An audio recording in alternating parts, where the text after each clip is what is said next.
Clock.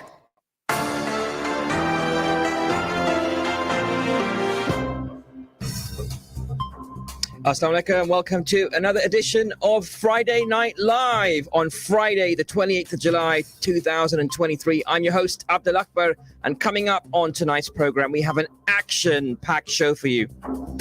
You're tuning into Inspire FM 105.1 FM, and the phone number to call us on is 01582 481822. This is an interactive show, so do not hesitate to interact. And of course, interacting with me in the studio is my very special co-host, Zaffar. Assalamu alaikum, Zaffar. Walaikum salam. Zaffar, you weren't expecting me to come to you so soon, were you? You caught me off guard doing a bit of homework. How's your week so far, Zaffar? Alhamdulillah, alhamdulillah. Alhamdulillah. Well, Zaffar, coming up on tonight's program, we've got a very exciting show, listeners, because we're talking about a really, really tough topic to start off with. So apologies about that. I know it's just gone 6 p.m., but we're talking about a terrible crisis that's happening in India, and I'm calling it a rape pandemic because that's exactly what it is. I don't know, Zaffar, so in preparation for the show, I was actually pulling out some harrowing statistics, and these statistics are actually just from 2019. So I don't know what the latest numbers are, and if anyone can enlighten me on 01582 481822, I'd love to hear from you. But roughly, there are 87 cases of rape that happen in India every day, which is an absolutely terrible statistic. That's what I can say. And this, of course, follows the recent news of a horrific video of two women being paraded naked on a road by a group of men in a place called Manipur, which is a state in northeast India. And this was widely shared on social media, drawing massive condemnation and calls for action. And it's crazy because this actually happened in May, and the video only came to light very recently over the last couple of weeks. And now suddenly we're seeing people make noise about it. Clearly, the political party in charge is embarrassed by the Western world finding out about this particular situation and this pandemic, this rape pandemic in India. We're going to be talking about this more in a moment. I'll be speaking to Ibn Ilyas, who's a political analyst with a focus on India. He'll be on the program in a moment. But 01582 481822. We're also going to continue our topic of the cost of living crisis. Now, those of you who don't know, it's very likely that the Bank of England is going to raise its interest rate again next week by 0.25%, further impacting house prices, further impacting people's ability to get a loan or a mortgage, or just if you're paying rent. That's going to be a challenging time. But we're continuing the topic of the cost of living, and we'll be speaking to Salma Khan, who is a project coordinator for Luton Food Bank, about what she is seeing in terms of food bank usage and what you can do to get help if you need it. Now, I don't know about you, but another interesting thing that's happened this week is the bank account closure scandal. And I'm sure you heard about Nigel Farage and the scandal with NatWest Group and its exclusive bank Coutts for people with very large bank balances. Well, apparently, NatWest came out to apologize for closing Nigel Farage's bank account and said they would never, quote, never close accounts based on someone's political views or affiliations. However, a lot of Muslim charities are scratching their heads thinking, well, we've been treated quite badly by British banks, and key figures in Muslim faith-based charities say that they have long faced bank closures with no explanation, which in turn hinders their efforts to impoverish communities, especially those in remote regions. What about them? Nigel Farage is sorted, but what about banks closing the accounts of Muslim organizations and charities? We're talking about this topic with Nasser Rafiq, who is a chartered accountant and founder and director of Dua Governance. He'll be joining us in a moment. Lots of other topics coming up on tonight's program as well. We'll be talking about bowel cancer, which is the second most common cause of cancer and death in the UK, according to Cancer Research UK. And we're also going to be talking about a very exciting topic, Zaffar Saab, which is Luton Rising. And I'm not talking about this figuratively. I'm talking about literally the company Luton Rising that runs Luton Airport, or better known as London Luton Airport. We'll be talking to experts in that area, and we'll be joined by two wonderful guests at the forefront of running the airport and learning more about the airport's expansion plans and how the airport expansion would benefit the people of Luton and surrounding areas. I'll be speaking to Councillor Javeria Hussain, who's the chair at Luton Rising, and also Mark Turner, an executive director with the company. All that and more coming up on tonight's edition of Friday Night Live. Stay tuned for that. But I want to go on to this very serious topic, Zaffar Saab, because this is based on a horrific video of two women that were paraded naked on a road by a group of men in India, in Manipur, which has been shared widely on social media, drawing massive condemnation and calls for action. Now, the two women were gang raped in a field, and a tribal organization has alleged, and actually the details of this are too horrific to actually send out on a community radio station at 6:05 this evening. But Zaffar Saab, what goes through your mind when you hear of terrible things like this? And these two women were allegedly Christian as well. Yeah, I think you probably need to get a context in what's happening there. So there are a number of states here, I think up to 9 states in India who don't want to be part of the Indian Union. And there are separatist movements. Manipur is one of them, and then so is Kashmir and other places. And when there are communal tensions in those areas, inevitably, I think, rape is used as a weapon of revenge, effectively one onto the other. There was a well-reported incident, right, where even the security forces have committed rape in Kashmir, right, a well-recorded recorded documentation of rape as a instrument of I guess policy in some ways. Well, not necessarily state policy, but used against against the women in Kashmir. But having said that, there are also lots and lots of cases of rape in civil society within India as well. And the other famous case, in 2013, when a group of men raped women on a bus. I think they were convicted and sent to death. But however, that doesn't appear to have actually stemmed this crisis, I guess, in India, where rape is used as a weapon against not necessarily, but by I guess people who are opposing each other on opposite sides of the conflicts as there is in Manipur, but in civil society as well, and against maybe people who are of a different caste, effectively. Yeah. So I mean, there are lots of different political forces at play. But it's very unfortunate, and I think a lot of people are horrified. A lot of Indians are horrified when they hear about these things, and there are lots of protests when the last, in 2013, when the cases of women being raped on a bus took place. But it's a serious challenge, I guess, and then you have to question whether the authorities are committed enough to wipe it out. Indeed. Well, joining us on the line right now is Ibn Ilyas, political analyst with focused on India, and I'm delighted he's on the program right now. Good evening. Assalamu alaikum. Ibn Ilyas, are you there? Assalamu alaikum. Thank you for joining us. My pleasure.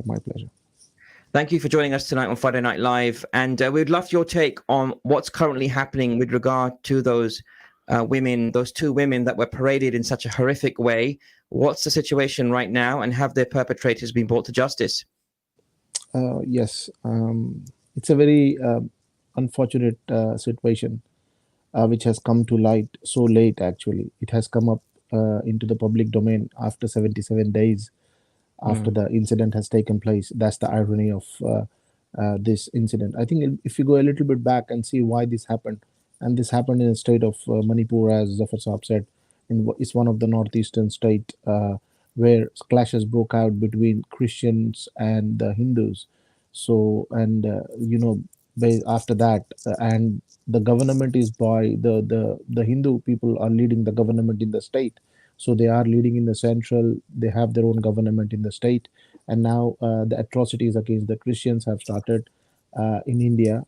Muslims were, the favorite pastime for the atrocities. Now the Christians have joined the league. So and this incident is not a one-off incident. And if you have seen on the social media video, it's very horrific. And the way it was, these women were paraded, and the male members were people from the defense. They were from the defense in the Indian forces. and still they were unable to protect their family members. And it's a very horrific incident that has happened, but we need to know why these things are happening in India. Mm. It's just not a one-off thing. It's a regular occurrence in India. It is. I And mean, I was just reading, Ibn Ilyas, that actually there's roughly around 90 rapes per day in India. right. This is a statistic in the so-called world's largest democracy. And every time, it's a great thing that India is the world's largest democracy. But I feel as though ever since, this political party, the BJP, has come into power, Yeah. it really has changed the situation with regard to hate crimes against women of different ethnic groups or different religions, except if you're and even against Hindu women as well, depending on the caste system. If you're a lower caste, is it true that women that belong to a lower caste are also being attacked in the most vicious ways and raped in the most vicious ways? Correct. Correct. You have hit the right chord. Actually, I was about to say that in my next comment. Anyway, this is not a phenomena which has just started in 2014, but when the BJP came into power in India. But this has been happening in India for thousands of years. There was a time in India when the women were not allowed to cover their upper part of the body, so they were not allowed to do them, and plus they had this sort of breast tax in India. So later it was one of the Muslim rulers in south of India, Tipu Sultan. He abolished that, and the Muslim rulers in India have been supporting the women. And if you remember, why the invasion of India happened at the time of Muhammad bin Qasim. It was these sort Mm. of women. They sent the message through the traders who were coming to India in the port of Sindh and stuff, that we regularly face these harassment atrocities. We are not considered as a human being. So then the armies, they came and invaded India. They Muslims came and invaded India, and gave them some respite. And we know the rest is history. Thousands of years we have been ruling over in India. But as you said, there's a caste system in India which treats women's very as a filthy object. Basically, they do not treat them as human beings at all. And even till today, in 21st century, this is the scenario. And as Zafar Saab mentioned, there were some rapes in the city of in the capital of Delhi. That was in 2013. That was called the Nirbhaya case, which was a famous one. So Mm. apart from that, every day the rapes have happened. They happen in the university campuses. They happen in the streets. They happen everywhere in India. I think we need to be clear about this as well. Rapes happen all over the world. It's a sad fact. It shouldn't happen, Correct. but it does Correct. happen. And this kind of violence happens against women everywhere in the world. But the proportion of rapes in India is the reason why I want to talk about this topic right now. It needs to be talked about. Otherwise, it won't be addressed. And it just seems to me that the government just is comfortable brushing this under the carpet. Even Narendra Modi, the Indian leader, he only came out, I feel, because of the fact that this video went viral across Western media. I wonder if he would have come out if it hadn't gone viral. Yeah, and the sad part is the government has given a statement that the person who made the video and who leaked it into the social media, he has been arrested. Oh God. While the real culprits and the perpetrators of this heinous crime, they have Mm. not been, even the FIR has not yet been launched against them. And look at the audacity of the chief minister of that state. What he has just told in one of the video interviews is that this is just a one-off incident. There are thousands, Oh God. hundreds of incidents. There are That's hundreds of rubbish. such incidents, and other incidents have also are coming into light. But because internet was shut there for a long time, and people were unable to travel or unable, the press was not allowed to go there. Even the independent press was not allowed to go there. So these are, and even in the parliament, the audacity of the member of parliament, when they were questioned by the opposition yesterday, the Minister of Minority and Women Welfare, Smriti Irani, she was an actress turned MP now, and she started playing the blame game on the opposition. What are you doing in your states? Like some states are ruled by opposition, i.e., Rajasthan and other places. So she started. There are It's crimes terrible. happening, against women. What are you doing? So this sort of whataboutery is not going to help. And we Mm. know the BJP and their forefathers, their ideologues, i.e., the Savarkar, he has also written in his book, rape has to be used as a tool against the people who do not agree to their ideas. So This they is are not terrible. doing they are not doing anything new. So they are just Well, you know what? following the commands or following the ideas of their ideologues, i.e. This is very Savarkar and scary. other people. Yeah, This is very scary. Ibn Ilyas, will come back to you in a moment. But listeners, yeah, sure. this is Friday Night Live with me, Abdul Akbur, and Zaffar Iqbal. We're on the line with Ibn Ilyas, political analyst with a focus on India, and we're talking about the rape pandemic in India. This is in response to the recent news of a horrific video of two women being paraded naked on a road by a group of men in Manipur, which is a state in northeast India. And it has been shared widely on social media. We're asking the question, why is there a rape crisis in India and why isn't the world talking about it? I'll be talking to our expert on the line in a moment. And by the way, I do want to make it clear, listeners, we actually reached out to a lot of people because we do believe on impartiality here. And it's very important that we cover both sides of the angle of the story.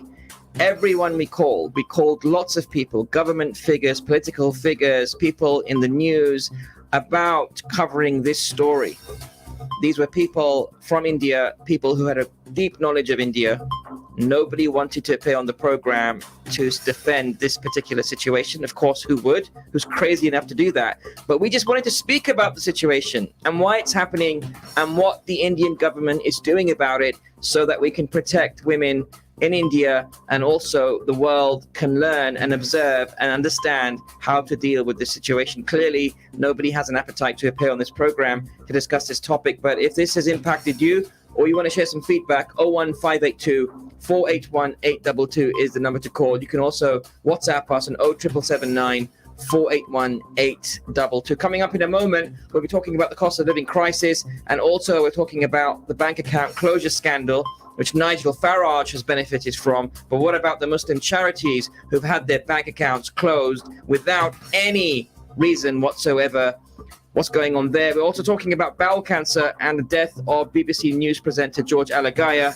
We're also going to be hearing a snippet from the late Sinead O'Connor, who passed away recently, only a day and a half since she's passed away. Inna lillahi wa inna ilayhi raji'un. She was a Muslim and she passed away. From Allah we come, and from Allah subhanahu wa ta'ala is our return. We'll be hearing about that sister, Sinead O'Connor, very famous Irish singer, and the effect that she had on the Muslim community when she passed away very, very recently. Well, stay tuned for that, listeners. But right now, we're going back to the topic of the rape situation in India, because this has to be addressed. This is not something we should brush under the carpet. And one thing that South Asia is very good at is brushing things under the carpet. No more on this program. We need to talk about it, and we need to talk about the treatment of women in India. It is unacceptable, especially women that don't belong to the majority religion in that country. I'm talking about, and this is the thing, even women that belong to the Hindu faith are also being attacked by these crazy men, these predators, and it is unacceptable, and we need to talk about it. At least we need to talk about it right now on this show. Zaffar Saab, you just heard from Ibn Ilyas. We'll go back to him in a moment, but what's your reaction to what you're hearing? To be honest, I think that the comment that Modi Saab made, if you analyze what he's actually said, right? The Indian PM. The PM. So his comments were that those found guilty will be punished. Well, of course they should. They better be punished. Yeah, they should. They should be rewarded. It's a statement of fact, right? But the issue is, are the politicians prepared to go beyond statements like that, stating the obvious, and do something concrete? The bigger problem you've got, right, is in India, the current government, right, has succeeded in winning votes, right, by othering other people, right? So othering the Muslims, othering the Christians, othering the Dalits, othering people of different castes. Politics of hate. Yeah, politics of hate. And the problem is this attitude of demeaning the other, right? It's like a disease, yeah, because you feel empowered because you feel that you are in some way superior to other people, and therefore you can do whatever you like to the other people. That's the crux of it. And if that's not dealt with by society, by governments in India, you're going to see more of this. You're going to see more of this because there are people who, in their hyped up political environment that they've grown up in, they feel empowered to do these things because they have a right. And that's what needs to be challenged, to be honest. And Otherwise, it's going to carry on. And so how much is this down to a lack of education? We know the illiteracy rate in India is very high. We know that there are a lot of people in villages, and this is not exclusively to India. This is also next door in Pakistan and Bangladesh as well, where the illiteracy rates are very high. And even if we just take away the focus from India for a moment and go to Pakistan, why am I saying India? Pakistan. Let's say it properly. Pakistan. If we talk about Pakistan, you will find that even people in villages there tend to overreact when there is a local judgment being made by local village leaders, and they tend to take the law into their own hands. I know the situation in India is a lot worse. It's a lot worse when it comes to rape. But is it down to lack of education amongst tribal communities? It's attitudes, I would say. Lack of education. I'm not sure education deals with these type of things in any meaningful way. Brief experience of education, right, in Pakistan, probably the same thing. But India's educational establishments are, highly rated, right, and they are educationalists. Whether that extends to sort of moral education, educating people in the philosophies of old, the old gurus, etc. The 60s, the Indian people did very well in kind of like moralizing the people of the West effectively and show them how the Hindu religion and culture, was very sort of, very welcoming, very open, and a lot of people are drawn to it, to be honest. But what we've seen is another side of politicized nationalism, effectively Hindu-based nationalism, and that point you've seen generations of people who've been grown up with that. And when you've grown up with that, you have this mindset to say, I'm a Hindu, I'm a male, I'm from this society. I have a right. I can do what I want, and I'm superior. Than this lower caste. And especially if you're connected to the political system, if you're connected to the political system of the ruling party, that gives you the right to do whatever you want. I'm not sure you've seen some video where this poor Dalit was being urinated on. No, I haven't seen that. It's been circulated, and the Dalit chap just took it. He was just there.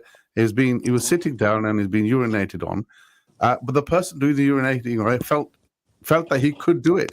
The society empowered him to do it, and unless that is tackled, unless enlightenment of the religion that people knew about in the 60s, etc., returns back again and takes precedence, what you're seeing now is the fire breathers who are in charge, and the fire breathers will only breed hate because that wins them votes, that wins them the following, etc.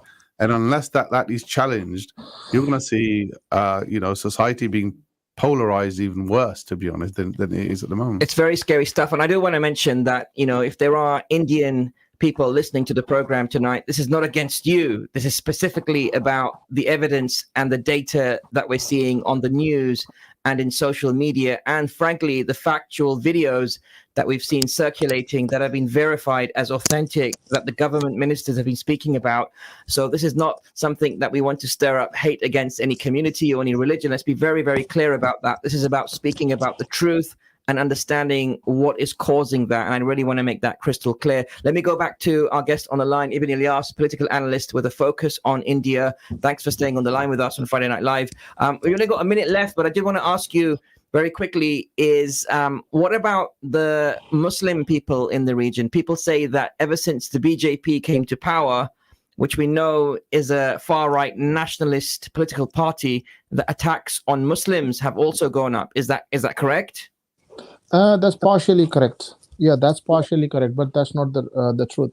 The thing is, under the Congress, the Muslims were subjugated. The Muslims were given a hard time. So it's just like it's getting exposed now after BJP has come to power. So it's nothing like Congress or other political parties were Muslim friendly. No, they were not.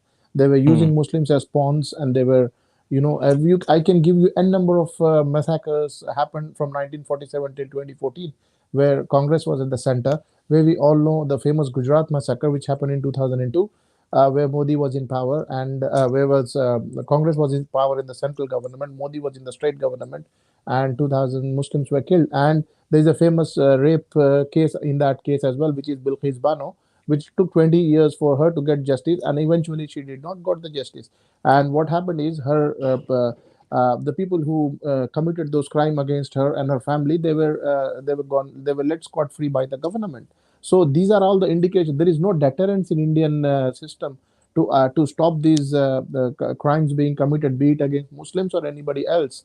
So, and there are like huge rallies conducted by politicians and the Hindu gurus who are openly asking for the genocide of Muslims, or who are asking for the mass rapes. Even there were statements they were giving, like, we need to take out the women who are buried and rape them as well. So up to this Oh my level, they goodness. have got This is made the this is a very statements. complex topic, but This, I want to, yeah. we So need to get you back on this program to cover more on this inshallah. topic. And I don't So think 25 minutes does it justice. But let me thank Ibn Ilyas for his political analysis on the situation in India and the rape pandemic we've been talking about. Listeners, this is Friday Night Live with me, Abdul Akbur, and Zaffar Iqbal Saab. Next, we're talking about the cost of living crisis and also about the Nigel Farage scandal and how it's actually impacting Muslim charities with Muslim bank accounts. We're also talking about bowel cancer in a moment. Friday Night Live, Inspire FM. We'll be right back after these messages. Don't go away.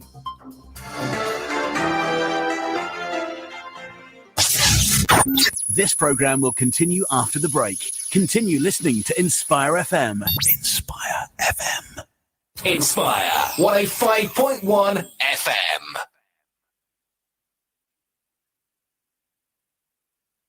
Did you see that guy on TV? What, that no comment guy? Yeah, he was sick. What was his name? I think it was Atiq Malik. Yeah, Atiq Malik of Liberty Law Solicitors. Atiq Malik heads up the criminal law team at Liberty Law Solicitors, specialising in everything from serious crime down to road traffic offences. To find out more or for a free telephone consultation, call 01582 459955. Liberty Law, there when you need us most. Assalamu alaikum. You're listening to Inspire FM. It's now time for the Iftar show.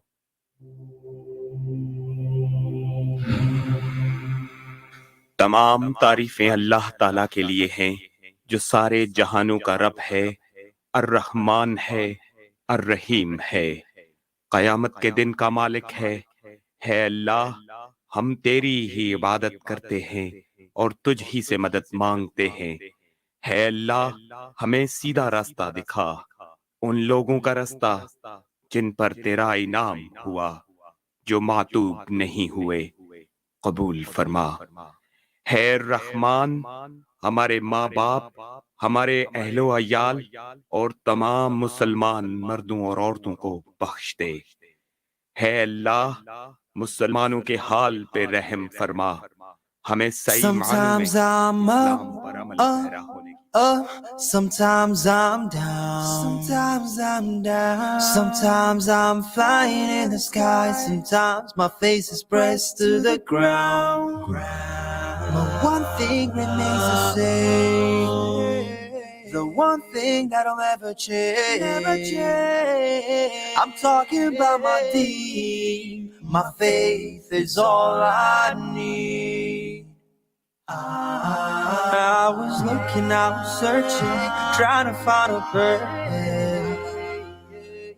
It took a while to say, oh Allah, look at me, I'm here at your service.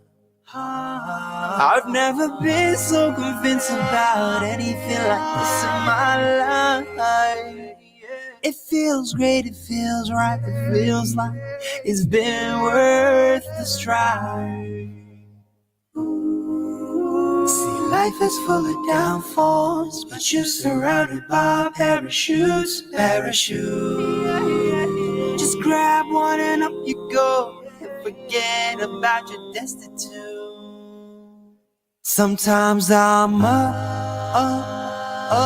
sometimes I'm down, sometimes I'm down, sometimes I'm flying in the sky, sometimes my face is pressed to the ground. But one thing remains the same, the one thing that'll never change. I'm talking about my deed, my faith is all I need.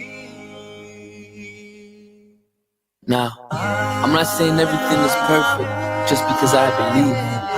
What I'm saying is everything is worth it because I have deen. I have good days, I have bad days, I have days when I show my bad ways, but I come back to the straight path the path of those who don't just lay back. And that path is called As-Sirat al-Mustaqim. Straight path is all I...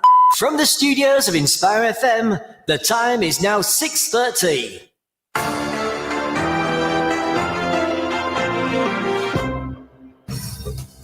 Assalamu alaikum. Welcome back to part 2 of tonight's edition of Friday Night Live with me, Abdul Akbur and Zaffar Iqbal Sahab.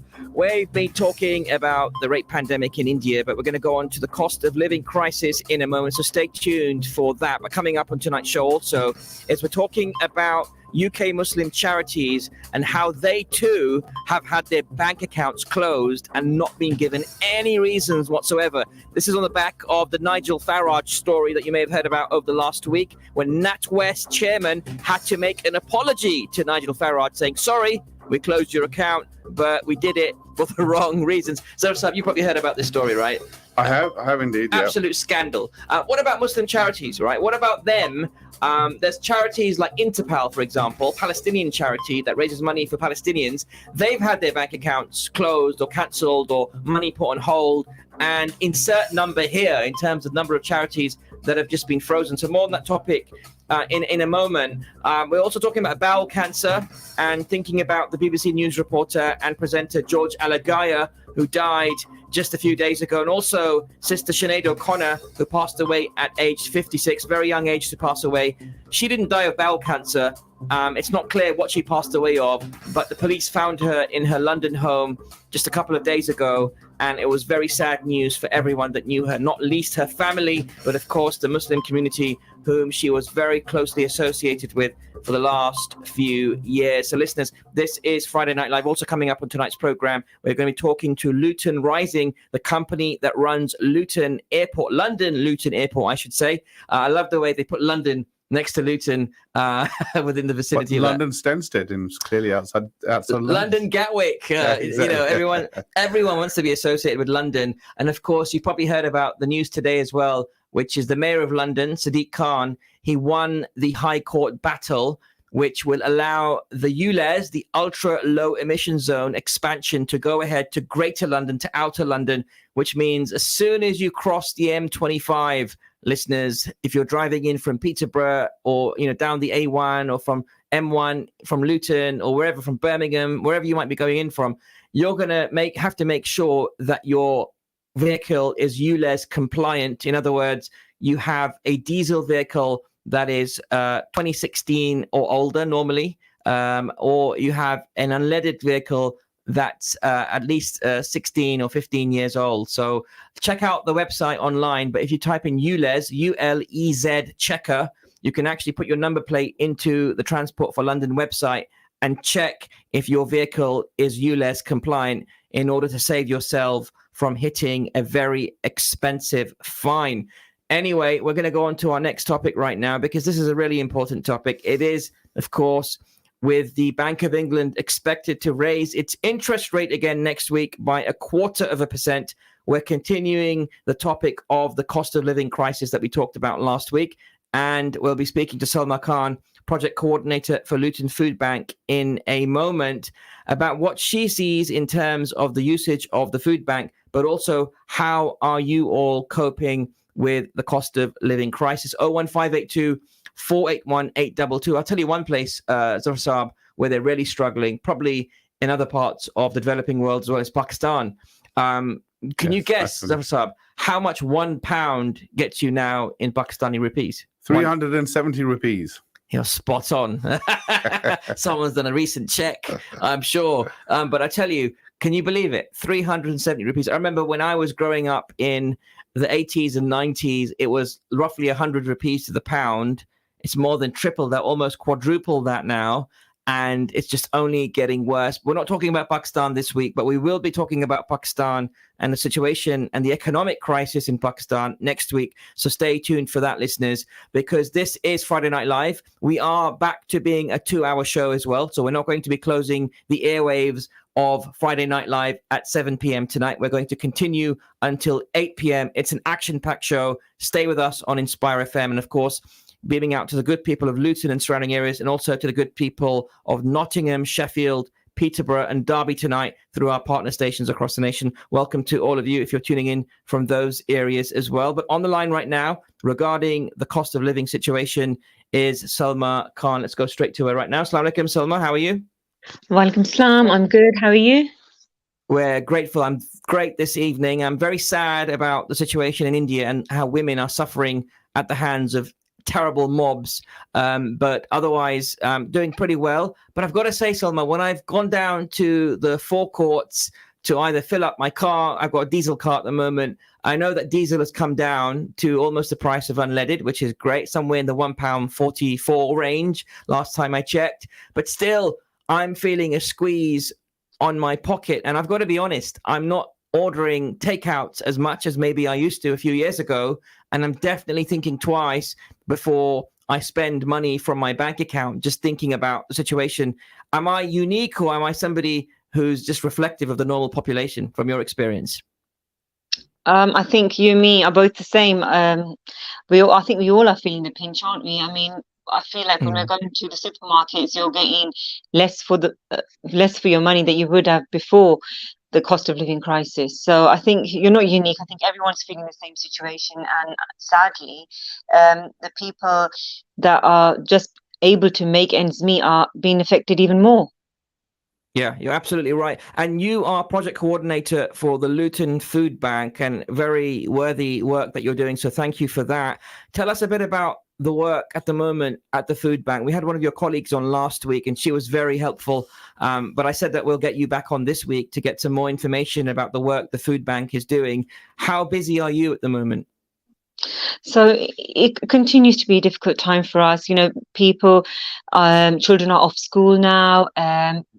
People are accessing the food bank because they're not able to obviously feed their children during the holidays. They do rely quite heavily on the free school meals. So we continue to work with partners in the town so we can support those in need. There are a lot of initiatives out there, and we work with everybody to make sure that those that are struggling know that we're there and that we're here to help. That's amazing. Thank you for that. And there might be people listening right now to Inspire FM or across our partner stations across the nation thinking, you know what, I'm struggling at the moment. I'm struggling to put food on the table. What exactly can they do? How can they benefit from the food bank services? How can they approach you for your services? I would say, please get in touch with us, speak to us, and we can provide you with a food parcel. We can provide you with other support. You spoke to Nicola last week, and she's our information signpost advisor. And what she can do is talk through what's going on. So it could be something like a small crisis, or it could be something big. I mean, holiday hunger is a crisis for some families, and it could be losing your job or zero contract hours. It could be anything. Just speak to us and we'll be able to support you or point you to the right direction. That's amazing. How does it normally work at a food bank? Do you give you a call first, or do you kind of go to the food bank and collect the parcel? Do you have to be given notification before somebody comes to collect a food parcel? And also, what about dietary requirements? Let's say somebody had a vegetarian-only diet or had a halal diet, for example. Are those needs met for as well? Absolutely, yes. So the process works, for example, if it was myself and I was in need, I would get into contact directly with the food bank. I can go there, I can email them, I can phone them. So there's different methods to contact us. And then our advisor or one of our staff members will contact you back, or a volunteer. They'll ask you, talk through what's going on. And there is an assessment process, but I wouldn't say it's to stop you using the food bank. It is to actually understand what the situation is, and to be able to tell you what's available, what else is available out there. So you would talk to somebody, they would find out how many food parcels you need, they'll take into account your dietary requirements and what further help that we can actually provide. And then we would tell you where to go pick up the food parcel. And when you go to pick up your food parcel, we can, again, try to see how more we can meet your needs. Yeah, and you probably give advice maybe around what council benefits there are as well, or what government benefits there are as well. Not everyone may know what they're entitled to. I guess Citizens Advice Bureau is also another good place to go if you're not sure about what to actually expect from government services, right? So we work with Citizen Advice, and our information signpost advisor, as you know, used to work for Citizen Advice, so she's very knowledgeable. So yes, we will give you the answers that we can. What we can't, what we're not experts in, we will talk to the experts, signpost you, make appointments for you, work with you and them to make sure you get a end result that way, you're not relying on food parcels. Yeah, that makes a lot of sense. Sahab, what's your take on the food bank? I know that there are lots of charities that work with other charities within Luton to actually make sure that food is provided over certain periods, like holiday periods, of the Christmas period, over the winter period, for example. What's been your experience of Lutonians and other people coming forward and helping out? Yeah, to be honest, Inspire FM has been involved in initiatives like that. So, our the Inspire Eid event that we do, we've got a special section where we try and give free rides to people who are on low income. We've done. I heard about that. That was amazing this year. This last Eid. I heard. I couldn't attend myself. I was in London, but I heard that the Inspire group actually had a stage, and people who had, were struggling, or maybe were on benefits and needed that extra help in terms of giving their children a special Eid, there were free rides being handed out. That's amazing. Indeed. But also, we've done holiday events, basically, working with Luton Borough Council and Food Bank, etc., to provide meals during the holiday, especially in the winter events that we've done. And there are other organizations who do something similar. There are people doing what they can effectively to try and assist us as much as they can. But, again, I have to get political on this, right? You have to, if you're going to deal with this crisis, right, you have to put the right label to it. And the label that's been applied is the war in Europe, affecting Ukraine. That's hiding, right, from the real crisis, that the cost of living, which is that Britain is out of Brexit. Britain used to import a lot of its food right from Spain and other countries, and that's no longer an easy option because there are tariffs involved. So that's adding to the cost of crisis. And again, we touched on it last week. Fuel, petrol, gas, electricity went up. Why? Why did it go up? Basically, Ukraine was the official reason, but Britain only imported 5% of its gas right from Ukraine. So you have to say there are other forces, right? Perhaps we're not aware of, but there's definitely Brexit, without a doubt. Brexit is a big part of that. Brexit is a big part of it, to be honest, right? But also there are global sort of influences, I guess. Our economy is entrenched with the global economy, and what happens in Germany affects us, and what happens in many ways in America affects us.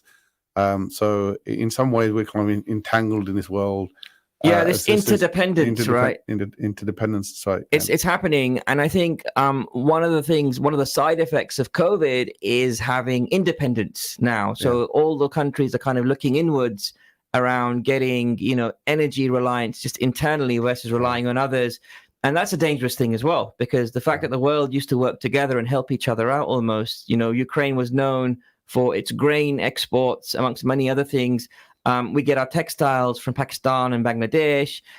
If all these countries start to look inwards and don't continue to trade in the way that they used to, that can be problematic as well. And you and I will both remember, and I'm sure Salma Khan will remember as well, with the pandemic, we had the vaccine situation.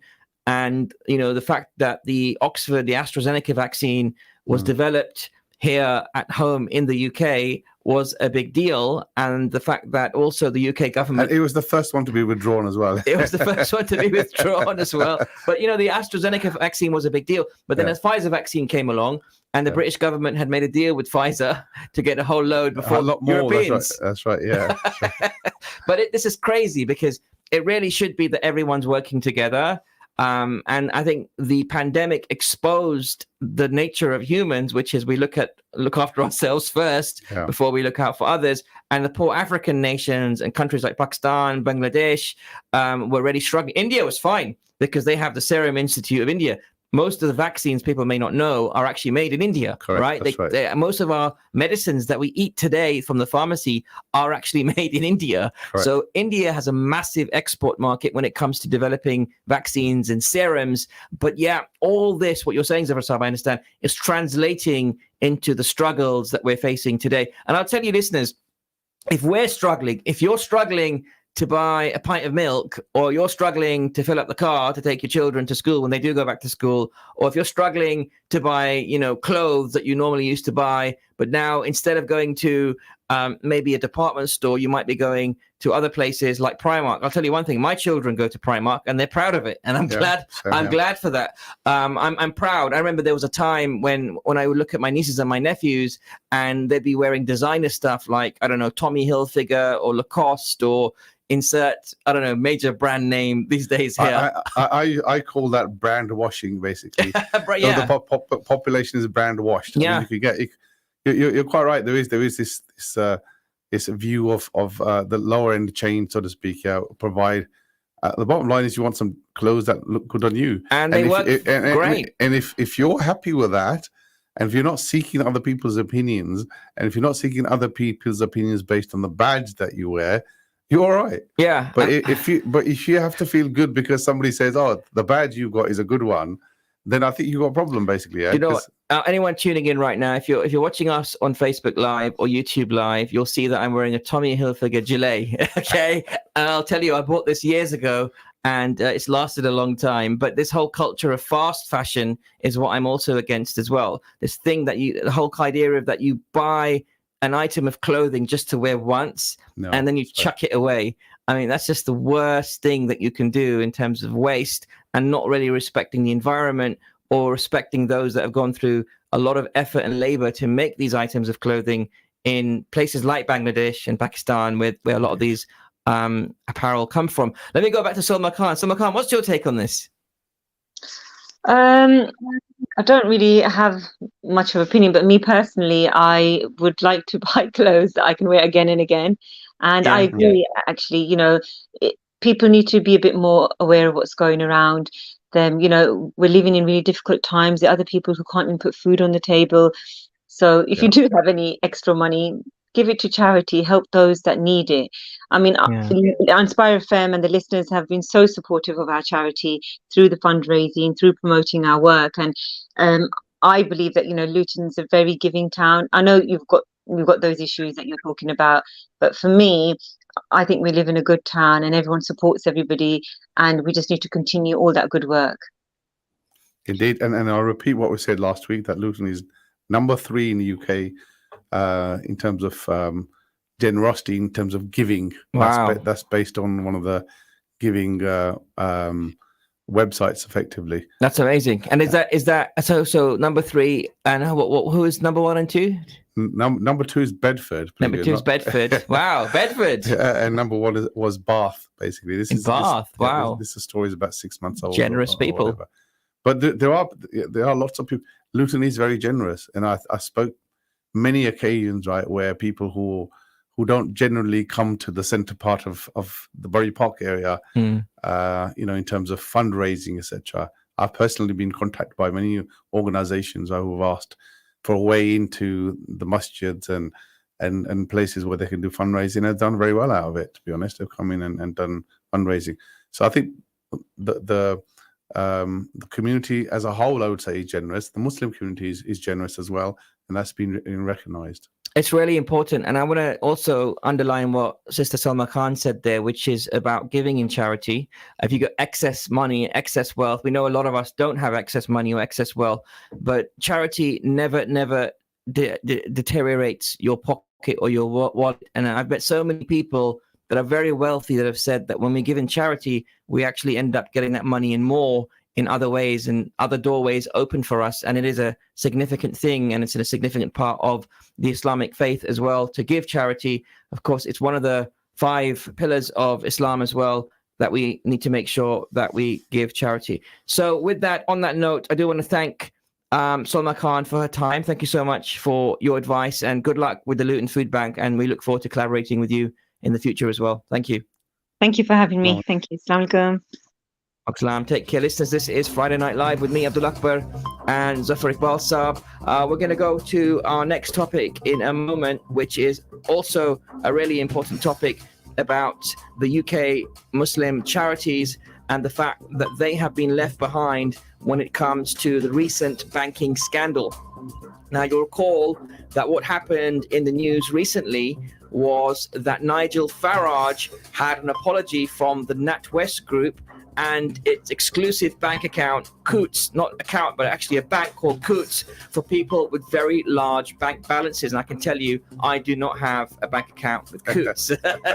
Just to be clear. Not yet. Not yet. I'm working on it. I still need to get Inspire FM to pay me, but I'm working on it. But apparently... Week 2 already. But you know what? Apparently, NatWest came out to apologize for closing Nigel Farage's bank account and said they would never close accounts based on someone's political views or affiliations. Now, as a result, there have been a couple of resignations at the top, and now Mr. Farage wants the entire board of NatWest to resign. But this is something we don't know about, listeners, which is how Muslim charities are being treated by Muslim banks. Key figures in Muslim faith-based charities say that they have long faced bank closures with no explanation. Well, joining us on the line right now, I'm delighted to be joined by Nasser Rafiq, who's the founder and director of Dua Governance. Nasser is a widely experienced chartered accountant and an expert in financial governance, and he's on the line right now. Assalamu alaikum, Nasser Saab. Assalamu alaikum. Jazakallah for having me. Jazakallah for joining us. And just tell us a little bit about what's going on right now. How does Nigel Farage get his bank account, revoked, or at least an apology saying, hey, reinstated, but then Muslim charities are still in the dark, effectively? Yeah, I don't think the bank account has been restated. I haven't read that news. But I think what it is, he's highlighted a very important issue, and inadvertently he has done that. Muslim charities since 9/11 have really suffered with de-risking in the banking sector, and the issue with Nigel Farage basically has highlighted the issue with the Muslim charity sector. These banks are private businesses, and they can make a call on who they want to do business with or not. Now, all these banks, they are subject to like a sanction regime placed by Britain as well as other global regimes. Now they have to navigate through those sanctions, and they use those sanctions to sometimes decide who they want to do business with or not. And again, anti-money laundering laws have come in. So if you're a PEP means politically exposed personality. There are additional checks that the banks have to do, and some banks have decided not to deal with PEPs anymore. But in Nigel Farage's case, what happened was that the bank de-risked him and closed his bank account. He did a subject access request, and it turns out in one of the key meetings, they discussed his views being problematic.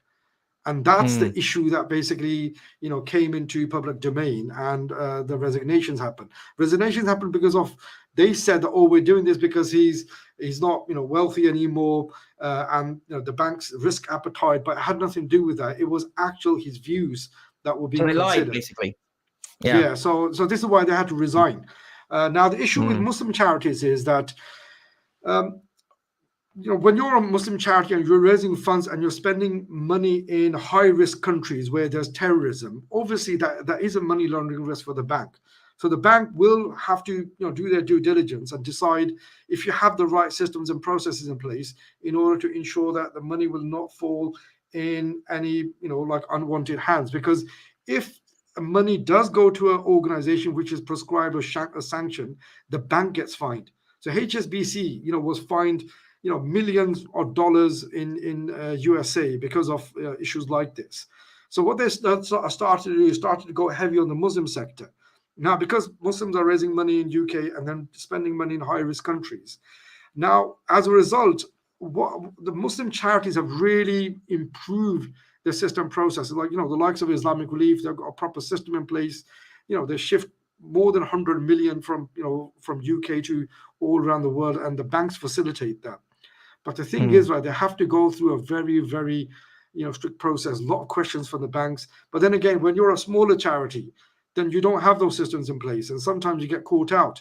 And then again, another issue with the banks is that if you're a charity and there's a bit of risk there, then do I really need your business? I'd rather do business where there's no risk. So what the banks do, because they're private businesses, they're not obliged to spend their time to kind of give themselves comfort and assurance that this charity is fine. Ask them questions, they'll reply to the questions. But sometimes they just don't do that and just close the bank account and don't give any explanation. Because one of the reasons why they don't give any explanation, it's not because it's a Muslim charity, it's because there's regulations in place that if there's any risk of money laundering, with a transaction, then you're not supposed to tell the organization, because it's like tipping off.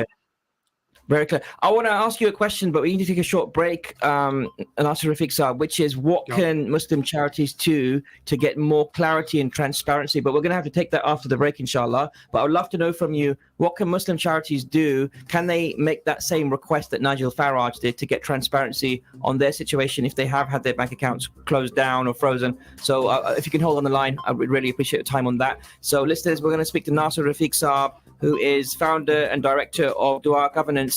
He's a widely experienced chartered accountant, and will be with us after these messages. We're also talking about Bell Cancer next, and also about Luton Rising. Stay tuned. Inspire FM 105.1 FM. This is Friday Night Live. Assalamu alaikum. In Luton and its surrounding areas, it is now time for Salat al-Asr. लुटन और इसके मज़ाफ़ात में नमाज़े असर का वक्त हुआ चाहता है. This azan has been sponsored by Ideal Properties. Contact us on 01582 72 1110 or log on to www.idealpropertiesltd.co.uk. Allahu Akbar,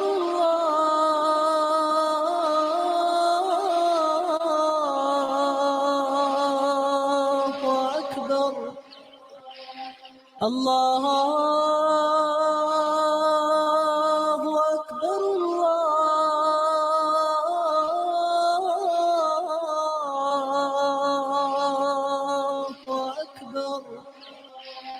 أشهد أن لا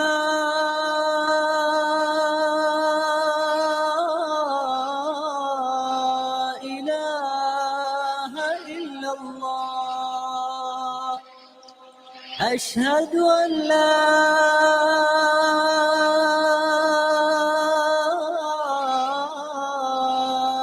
إله إلا الله أشهد أن محمدًا رسول الله أشهد أن محمدًا رسول الله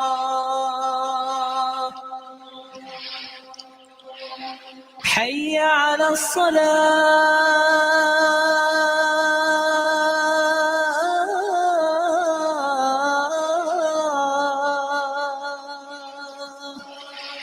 حي على الصلاة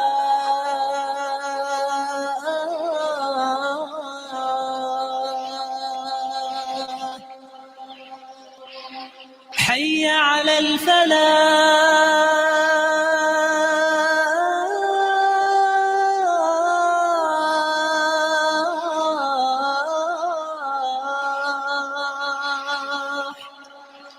حي على الفلاح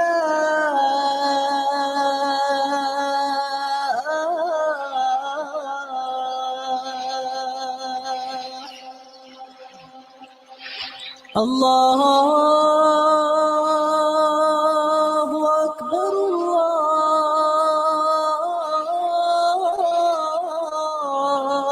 الله أكبر لا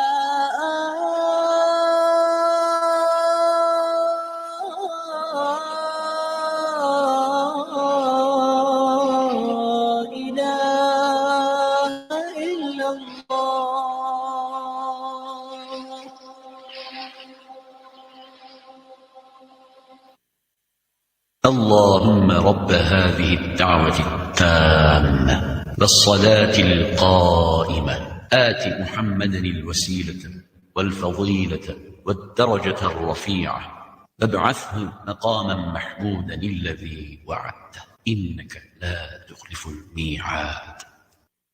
Would you like to sponsor the Azan? If so, give us a call on 01582 481810 or email us on info@inspirefm.org.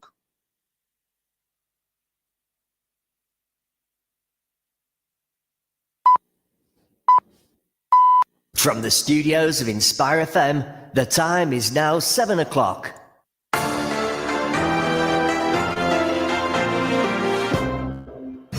Assalamu alaikum. Welcome to part 3 of tonight's edition of Friday Night Live. We're back to a 2-hour program every Friday. This is Friday, the 20th of July.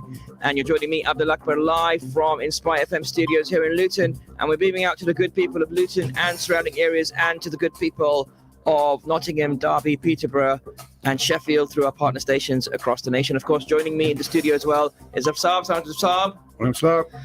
Well, Zafar, it's been a very interesting show so far. We have got lots more lined up for our listeners on tonight's edition of Friday Night Live. Coming up towards the end of tonight's program, in the final 30 minutes, we'll be talking to Luton Rising, an important topic. And this isn't a figure of speech, but Luton Rising is actually the company that runs London Luton Airport. We'll be taking and talking to two wonderful guests at the forefront of running the airport and learning more about the airport's expansion plans and how the airport expansion will benefit the people in Luton and surrounding areas. I'll be speaking to Councillor Javeria Hussain, who's the chair at Luton Rising, and also Mark Turner, an executive director with the company. Right now, I want to go straight to our next topic, which is a really, really sensitive topic to me personally as well, because my mother actually passed away because of this particular area we're about to cover. Inna lillahi wa inna ilayhi raji'un. But bowel cancer is the second most common cause of cancer death in the UK,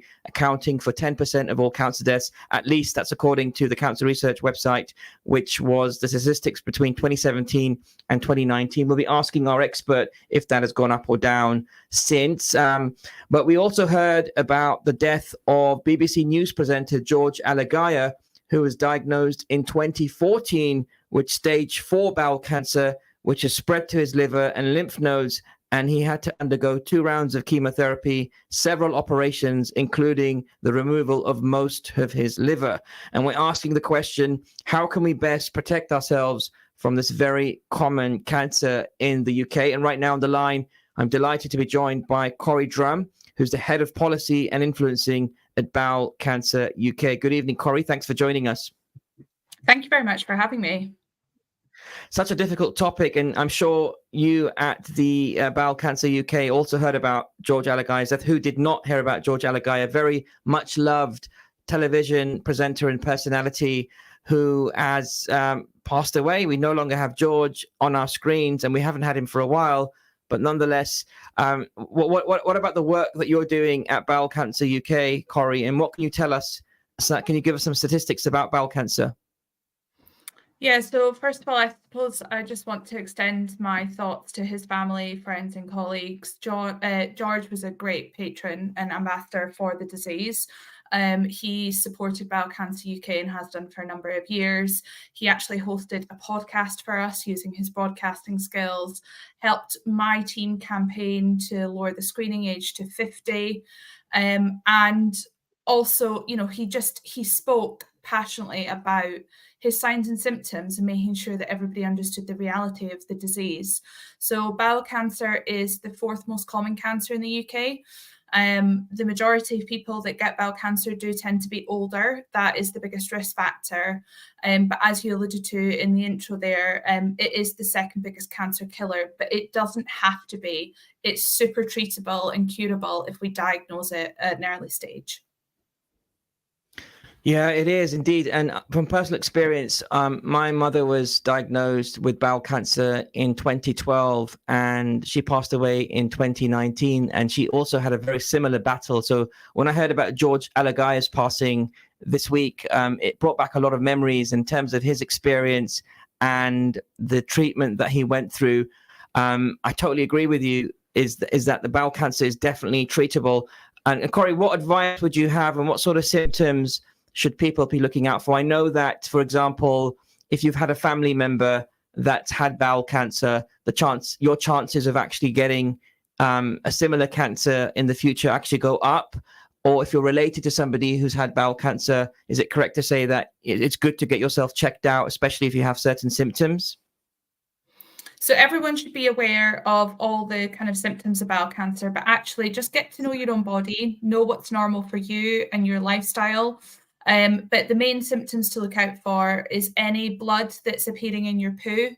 If you've got a pain or a lump in your tummy that won't go away, if you've had any kind of change in the frequency of how often you're going to the toilet, or the consistency of your poo as well, but also things like extreme fatigue. And I don't mean I need to go to bed early at 8 p.m. I mean you're struggling to walk upstairs, you're struggling to cook dinner, or unexplained weight loss. So again, you've not joined the gym recently, you're not moving house, you've not started a new job, nothing that can be put down to a lifestyle change of why you're potentially losing weight. Now, there is some people who do have an elevated risk, and that does tend to be a genetic condition, but just because somebody had bowel cancer in your family doesn't mean that you're automatically going to get it. The best things to do are making sure that you've got a very active lifestyle. You know, you stop smoking, you cut down on the amount of alcohol that you consume, you have lots of whole grain and fiber in your diet, and cut out any processed meat and reduce kind of red meat consumption in general. These are some of the factors that can increase an individual's likelihood of developing bowel cancer. So it's just making sure that you kind of stack the deck in your favor, if anyone's concerned. Makes sense. And I think what's also really important is just not to ignore any of the symptoms that you've described as well. I think a lot of the time people really resent going to their doctor or their GP for fear of, undergoing treatment or getting negative news. I mean, what advice would you have, Corey, for people that do have that anxiety about going to their GP and maybe talking about something quite intimate, which is your poo or your backside, or how you're feeling? I mean, that's a very sensitive topic for some people.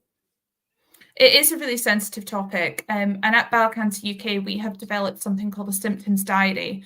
So it's a diary that you can download and you can kind of fill out of any of those types of symptoms that you're experiencing. So you can kind of just hand that over to your GP instead.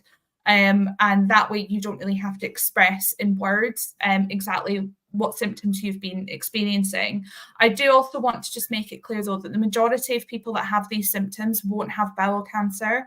But if you do have any of them and you do have any concerns, going to the doctor as soon as possible just means that the chance of catching it early goes up, and that could save your life. We're also incredibly lucky in the UK that we have a screening programme. And so the other piece of advice is if you're of age and you get invited to the NHS screening programme, we strongly encourage you that you take it. It's a dipstick test that you can do at home. And again, the majority of people that take that will not need any further investigations and very unlikely will be diagnosed with bowel cancer. And thank you for actually mentioning the screening program, Corey, because it was exactly that screening program where my mother ended up identifying that she actually had blood in her stool, and then was referred to her, GP, who then referred her to a specialist at the hospital, who then confirmed that she did actually have bowel cancer. So there was that screening program that saved a lot of lives. I know that George, with yourselves at Bowel Cancer UK, was actually campaigning for having that screening done a bit earlier. What age is that screening normally sent to people by? Is it when you're 50 plus? So it's recommended that it's 50 plus, and Scotland currently screen from 50.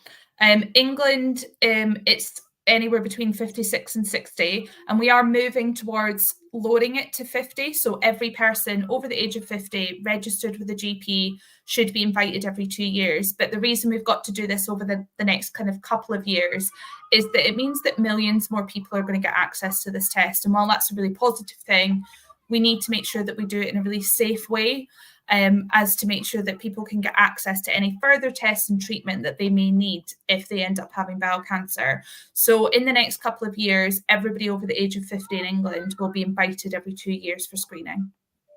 Yeah, that's really good progress. So thank you for representing that and making sure that happens. And I know it's a cost thing as well. Like everything in the NHS, it ultimately does come down to cost.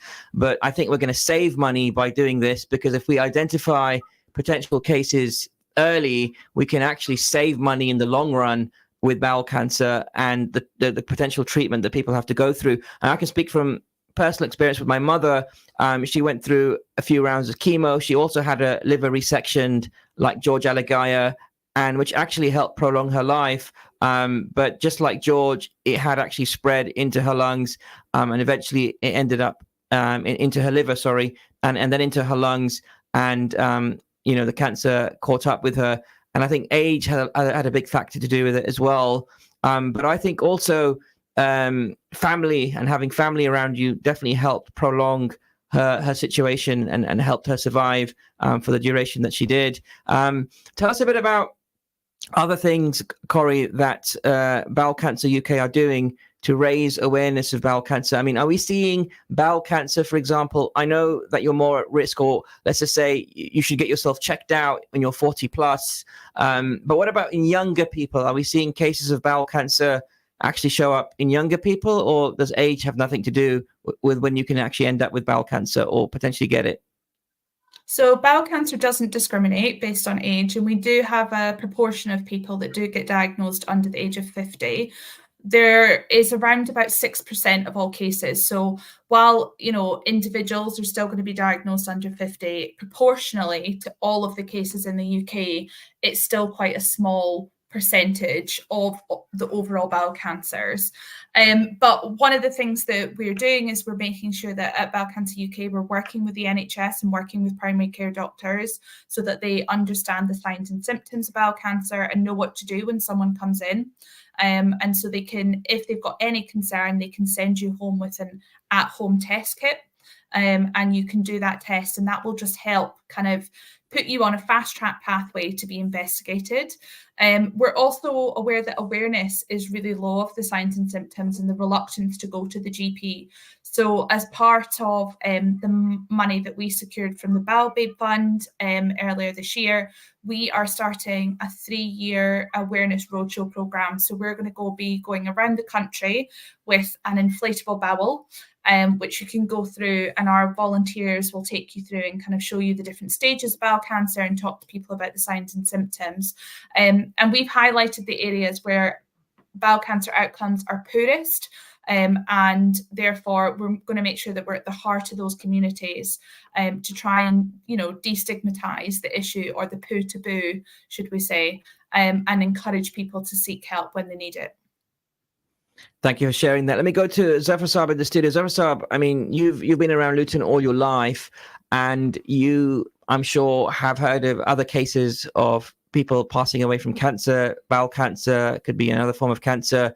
What's your experience on the local community here and their attitude towards going to the GP, especially if they have very intimate issues? I mean, even people, men with testicular cancer might maybe very or signs, or actually, you feel a lump in that area and you're very hesitant to go to the doctor to discuss it. Or maybe women in their breast, for example, they may be very hesitant to go to a doctor and talk about it. What's been your experience about the community's response to these types of issues? I think attitudes are changing, and I think there is much more information out there. And the famous case for us is our manager Imran Ali passed away with Inspire FM. Yeah, Inspire FM manager. He passed away with a similar condition. Mm. And for him, it was quite a long, painful journey, basically. And I think you took him to the hospital his last days. I did. I went to hospital with him, and I remember speaking to his oncologist. And I don't want to put out and scare people, a bit like what Corey Drum was referring to as well. I think the vast majority of people are going to be okay if they have the symptoms that we described. But, it's just good to get checked out if you have these consistently. And Imran was a good example. He was somebody that was very proactive. And when he had these issues, he had colitis started off with, and he had a couple of operations as well. But again, the cancer was metastatic. In other words, it started to spread to other organs in the body beyond just the bowel. And he did eventually pass away. But yeah. That's right, yeah. But I think in terms of when people have symptoms, right, I don't think they have a problem. Well, in my experience, at least, they don't have a problem seeing a GP. it's much more the proactive side of things. People who much more willing to sort of get tested early. I think that's where more work needs to be done. I think more promotion within the community, because I know that there's a lot big drive sometimes to get people to be tested early, because symptoms of these, caught earlier are dealt with. There's a higher sort of chance of survivability if they are caught early on. So I think the more that can be done to spread the word, to get tested early on, when there are campaigns, there are letters, when your GP gets in touch with you and says, we're doing a program of tests, do you want to take part? People just need to step away from their day-to-day lives and get tested. I think that there is a level of lethargy when it comes to that. I think people just need to be a little bit more proactive and then get done and tested. Definitely. Thank you for sharing that. And let me take this time to also thank our very special guest, Corey Drum, Head of Policy and Influencing at Bowel Cancer UK. And Corey, if people have been affected by this topic this evening, what can they do to learn more if they wanted to go online? So if they head to our website, which is bowelcanceruk.org.uk, we have a lot of information around the signs, the symptoms, any risk factors, any questions that anybody has around the test or the treatment. But we also have an online forum, which is basically our entire community. So people that are going through bowel cancer treatment at the moment, people that have got their family and friends on forums as well. It's a community there to support everybody through this time. So if anyone's got any concerns, feel free to go on our website. Thank you so much, Corey Drum, Head of Policy and Influencing at Bowel Cancer UK. We appreciate your time tonight on Friday Night Live. Have a lovely evening. Thank you. You too. Thank you so much, listeners. This is Friday Night Live with me, Abdul Akbur and Zaffar Iqbal. So we've just been talking about the horrible situation of bowel cancer. It is the second most common cause of cancer death in the UK. And we're talking about it on the back of the passing of BBC News presenter George Alagiah, who was diagnosed in 2014 with stage 4 bowel cancer. And we just heard a bit about the symptoms and how you can actually manage those symptoms and refer yourself to the GP should you decide that you need to get checked out. What I would say is don't hesitate to go to your GP. If you have any doubts of any of the symptoms that Corey Drum just talked about, you can go to bowelcanceruk.org.uk and actually learn more as well online. We're going to be talking about London Luton Airport in a bit, but stay tuned, because right now I do want to go on to another topic which actually affected hearts and minds of the community this week, and this was the passing of Sinead O'Connor. Sinead O'Connor, who was a famous singer. She was an Irish singer and known for a lot of her songs in her late teens and early 20s. I'm sure, Zaffar Saab, you probably heard a few of her songs back in your heyday. I think she was quite an influence back in the day, to be honest, without sort of telling you much about my age. But she was quite, and I think if you read her life story, she had a really difficult life, and her music reflected her difficulties and her worldview, and she was a battler. And I guess the reason we're talking about Sinead O'Connor is because she became a Muslim. Yeah. Right, and her name was Shahada. She called herself Shahada. And to be honest, I think, if Allah knows how she died, I guess we'll find out soon. But if there is a funeral happening and the family do allow that in London or nearby, I'd love to attend, to be honest. I'd love to sort of be there. But she's quite an influence, to be honest, right? And what caught me was reading an article about her, and she talks about being a revert rather than, I think the question that was posed to her was why did she convert? And she said, well, I didn't convert, I reverted. And we've got the actual clip here. Yeah. If you want to play that, but there is actually one part which may not be in the recording, which is she goes on to say, and these are the actual words, and I think these are way inspiring to me. I think she said her response was, when I reverted, and said, oh my God, I found home. I found home. And that to me was really striking. But before you play the tape, I just wanted to make a comment to say, Allah knows how she passed away, right? But there is talk about, mental health, and her son passed away last year. He took his life, and he was a Muslim as well. Oh, her son was a Muslim as well? His son was a Muslim. I did not know that. Okay. That's right. But I have to say, we as Muslims, we are very poor ambassadors of our deen, and too many of us are basically not knowledgeable enough of our religion to reflect it on our own lives. And one of the things that people revert to Islam, I find, is tough going. They leave their world basically to become Muslims, and there just isn't the support network within our community to embrace them and to help them on that journey. And I just hope and pray that we haven't let her down, basically. Yeah, that's the only thing I wanted to say. It's a really good point. Let's come back to that in a moment. But this is the voice of Sinead O'Connor, listeners. You have, of course, converted to Islam and you wear the hijab. Yeah. But this is quite a recent conversion, although you believe that it's something that's been within you all the time. Yeah, in Islam, you don't call it conversion, you call it reversion. The idea is that you were born Muslim in the first place. That if, any person with any logic would realize they were Muslim all along. So that's actually what happened to me. I've been a theologian all my life, studying theology, but I never thought that I would join any particular religion. But because I grew up in a theocracy, I was very interested in theology. So I studied all the different religions, and I actually left Islam to last because I had such a huge amount of prejudice about it, actually, But as soon as I read chapter 2, I was like, oh my God, I've been a Muslim my whole life, and I didn't even realize it. So and what was being it a Muslim in chapter 2 of the Quran that made you feel that? Because it exists, its reason for existing is to confirm all previous scripture and to complain about the fact that scripture has been tampered with. And it then goes on to explain how it's been tampered with and what the correct stories are, And I had always believed that the scriptures had been tampered with. What reaction have you had from other Muslims? Obviously, you're famously Catholic for most of your life. Nice reaction. Muslims are lovely people. Muslims are very tender and very loving people, despite what anyone may think, So a lovely reaction. But you're their sister. When you become a Muslim, you join what's called Ummah, the family. So you're referred to as brother or sister or auntie, And it's lovely. It's really lovely. SubhanAllah. And that was the voice of Sinead O'Connor, who passed away just a couple of days ago and impacted the world. She's talking about, there's Zaffar Saab, her reversion to Islam. Yeah. She's talking about the fact that she actually read Surah Al-Baqarah, right? And decided, chapter 2 of the Quran, and decided this is the one for her. And she actually left her studying. She called herself a theologian, and she had studied all the religions, but actually left Islam to the end because she had a lot of, ill thoughts and preconceived ideas about Islam that were quite negative. But when she approached Islam and actually learned and read the book, the Quran, she found something different. Quite striking, I must say.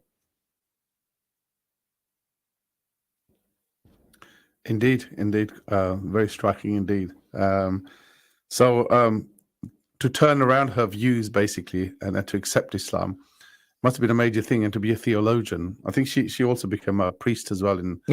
She's been on the circuit basically, priestess. Yeah. Bit like Salman al-Farsi, Salman al-Farsi, who traveled, who spent time with different people of knowledge and would want to acquire knowledge. And I think the Prophet, peace be upon him, said that, if knowledge was at the highest star, this man and they put their hand on Salman al-Farsi, peace be upon him, put their hand on Salman al-Farsi and said this people like this would reach it. It's amazing, right? It's amazing. Indeed. So Alex said, she experienced a difficult sort of upbringing, and she's a battler, she passed away so young. Yeah. Right. So just hope that Allah subhanahu wa ta'ala opens the gates of Jannah for her. Ameen. And give her the ultimate sort of abode in Jannatul Firdaus. Ameen. But I really like the point you made about people coming to the Islamic faith and getting that support. People who revert from whatever background they're from, whether they're from African background or an English background, Irish background, wherever they're from, Filipino background. I mean, the time that I spent in the United Arab Emirates, I actually met a lot of Filipinos that had reverted to Islam. And I must say, the United Arab Emirates do a really good job in supporting people who have reverted to Islam while staying in places like Dubai and Abu Dhabi. Our own maid, yes, we had a maid in Dubai, so it's a common thing. Our maid was from Kenya, and after seeing us at home and how we would worship Allah subhanahu wa ta'ala in Ramadan, how we would pray 5 times a day, how we would, make Islam our life at home, she actually said, I want to be a Muslim. So she actually came up to, my wife would talk to her regularly, and it was all credit to my wife for actually giving her the dawah as well. But she would listen to the Yasir Qadhi lectures while my wife would be cooking in Ramadan, and she'd be listening at the same time. This is a Christian woman, grown-up Christian, and she said, you know what, sister, I think this is the truth, and I want to become a Muslim. And alhamdulillah, today, 4 years on, she's still a Muslim. And she's thriving. But the message about support networks, especially in the UK, is a very pertinent point. So if people from other faiths have reverted because of marriage, they've got support networks. They've got the family support networks. Yeah. But if you just come to Islam and you haven't found a family to be part of, I think it's tough. It's very tough. And I think we as a community need to do more to support them, because these people, they leave a lot behind, and there is a lot of prejudice. We just, we feel it, obviously, but can you imagine why them leaving their deen and then being in the front line of the prejudice? Yeah, it's a huge sacrifice. It's a massive sacrifice, and it's a really good point. We should do a topic on this in the future, certainly speaking to people who have reverted to Islam, and also their experiences from people who were born Muslim. And one thing I found is that those like the late Sinead O'Connor actually are much stronger when it comes to their deen than those who maybe were born into it like me. Anyway, listeners, this is Friday Night Live. You're listening to Inspire FM. We've got another 30 minutes of this wonderful program. And next up, we're talking to Luton Rising. That's the company that runs London Luton Airport. You don't want to miss this. Don't go away. Inspire FM. We'll be right back after these messages.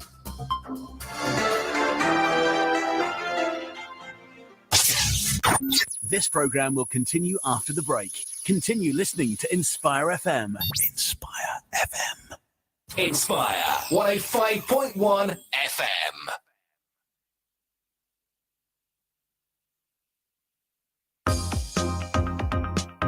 Assalamualaikum, I'm Sana Khan. Catch me on Twitter at skhan92 for more information on museums and heritage. Continue listening to Inspire FM on 105.1. You don't have to go to Pakistan to enjoy the finest Asian food. Enjoy a great choice of authentic cuisine at Little Lahore Tandoori Restaurant and Takeaway in Dunstable. With mouth-watering chicken, lamb, veg and fish dishes, Chersi Karahi, Nihari, mixed grill, platters and for so much more, the Little Lahore Restaurant also has a separate hall for private parties for up to 50 people at 2 Nicholas Way, LU6 1TD. Or order via Deliveroo, Uber Eats or Just Eat. We also provide external catering. For more information, call 01582 353 983. That's Little Lahore for the finest Pakistani cuisine. You are number 19 in the queue. Tired of hearing this? Waiting weeks for an NHS appointment? Optimise Body and Mind put your health first. I took a blood test and found out I was vitamin deficient. That's right. Urgent GP appointments for just £45. Prompt, personalised care when you need it most. I took a vitamin injection and now I feel like a new person. Deal with symptoms, vitamin deficiencies, hormone imbalances and pick up any early signs of illness. Put your health first with Optimise Body and Mind. Call us on 0333 012 4214 or visit optimisedbodyandmind.co.uk to book your appointment today. Your health is our priority. Allah says, I have created you in different nations and different tribes. In other verses, he's saying different languages and different colors. Lita'arafu, so you will know people, understand people, learn to live better with people. Lita'arafu, not detest people, not hate people, not kill people. We are supposed to be the people who preach love and peace and the oneness of God and unite people. And whether people understand or not, our job is to give the message. Luton's most luxurious venue for Asian weddings is now bigger and better than ever before. With 2 venues to choose from, Venue Central can provide the ultimate setting for your wedding. 2 huge venues, 1 high standard, right in the centre of Luton. Visit us online today at venuecentral.co.uk or call us now on 01582 451 767. Venue Central, affordable luxury in a central location. For the last 10 years, SKT Welfare, with your support, has helped millions of people who are suffering due to lack of food, shelter, water, and medical care in Pakistan, Syria, Africa, Yemen, Palestine, and Bangladesh for Rohingya refugees. Thank you. Without your support, we could not have achieved this. Please continue to help. Donate now, 0300 30 20 786 or www.sktwelfare.org. Just 85 pence a day could provide vital food. If you fall asleep at the wheel, you'll put your life in danger, and the lives of others as well. Before you feel tired, pull off the road into a services or other safe area. Drink some strong coffee, and take a quick nap while the caffeine kicks in. If you're having a nap, you've left your lights on, sir. Right, cheers. Think. Don't drive tired.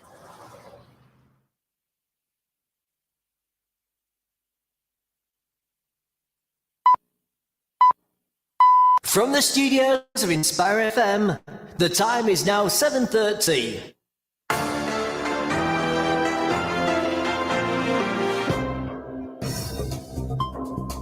Assalamu alaikum and welcome to part 4 of tonight's edition of Friday Night Live with me, Abdul Akbur and Zaffar Iqbal. So I've got to say, it's been a really interesting show today. I've got to say, it's been really, really inspiring in some places and quite daunting in others.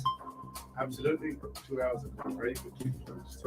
Yeah, it's been crazy. I've got to say, I'm very grateful to all of our guests on tonight's program. But we are going on to a really interesting topic right now because we are talking about Luton Rising. And you might be thinking, what on earth is Luton Rising? Well, if you've been a resident in Luton as long as I have, you'll be familiar that Luton Rising is actually a company that runs Luton Airport.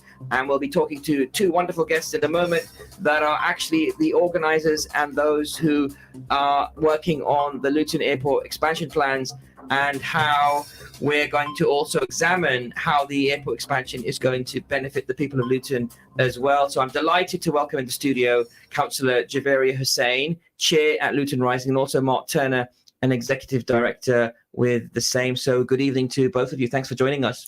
Good evening. How are you? Us. Yeah, great to have you in the studio. It's lovely to have both of you and to see the great people that are running this wonderful airport. And I do want to ask you, first of all, to introduce yourselves and tell us a bit more about Luton Rising and what you're representing tonight. So let me start with you, Councillor Javeria. Yes, so I am Councillor Javeria Hussain. I'm the chair of Luton Rising, which is basically the trading name of London Luton Airport Limited.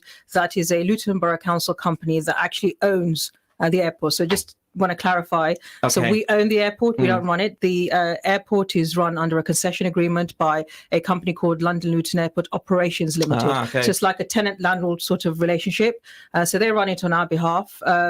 And as an airport company, we are proud to say that we are the owner of the most socially impactful airport in the UK, and that delivers a huge amount of benefit for the residents of Luton. Wow. So absolutely, proud to be associated with such an incredible airport. And there aren't that many councils that actually can say they own an airport, right? No. But ours is, the most socially impactful airport because of the huge number of impact benefits and positive contribution that makes in the local community. We'll come on to that in a moment, but let me give a chance to Mark Turner to also introduce himself. Yeah, hi everyone. I'm Mark Turner. I'm an executive director for Luton Rising, and I look after governance and in particular our corporate social responsibility programme that pumps millions of pounds a year into Luton, into the voluntary and community sector, and we're really proud about that. And I think that is one of the huge benefits of our ownership structure. We are the only major UK airport that is wholly owned by the public. That's a big deal. Mm-hmm. That's a big deal. It is a big deal because it means our profits go into the public purse and not the private pocket of shareholders. And that means we can do some great things for the people of Luton. And I've got to say, and let me share a personal anecdote here. I travel a lot for work. I travel to Portugal a lot these days, to Lisbon, and I decided to travel from Luton Airport, and I had not travelled from Luton Airport for a while. So I've got to be honest, I was dreading the thought of going back into Luton Airport, and I haven't used Luton Airport for a good 8 years. So it's been a while since I returned to Luton Airport, and I was thinking, oh God, I'm going to have to get off at Luton Airport Parkway. Oh God, I'll have to get on the bus. Oh God, I'll have to get off the bus, and all the transfer chaos that you used to go through.